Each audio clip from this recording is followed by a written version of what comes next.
ওয়ালাইকুম আসসালাম। হ্যাঁ ভালো আছি, তুমি কেমন আছো? হ্যাঁ ভালো আছো না?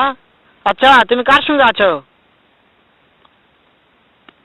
ওই মাদার চোদের সঙ্গে। ওই মাদার চোর তো এতই হারামজাদা। ওই শুয়োরের বাচ্চা, ওই তো লটির বাচ্চা। ওই সাওয়াচুদির বেটা মাগিল দিছে, এতই মাগিল দিছে। ওই হারামজাদের আমি সামনে পাইলে একটা এমন একটা চটকানি মারবো, শালা মাদার চোদ। শোনো, তাতে কি আছে? ওই মাদার চোদ ওই জায়গায় আছে নাকি? ও আমার কথা সব শুনতিছে। ওই সাওয়াচুদির বেটাকে শুনে শুনে আমি বেশি বলবো। শুয়োরের বাচ্চা, শুয়োরের বাচ্চাকে আমি একটা এমন একটা চটকানি মারবো, শালা শুয়োরের বাচ্চা, লটির বাচ্চা। তাই নাকি? ওই শুয়োরের বাচ্চা আমাকে মারতে চায়? শুয়োরের বাচ্চাকে আমি দেখা সাক্ষাৎ হলে বলে শুয়োরের বাচ্চাকে আমি এমন চটকানি মারবো, মাদার চোদ। আমি থামা।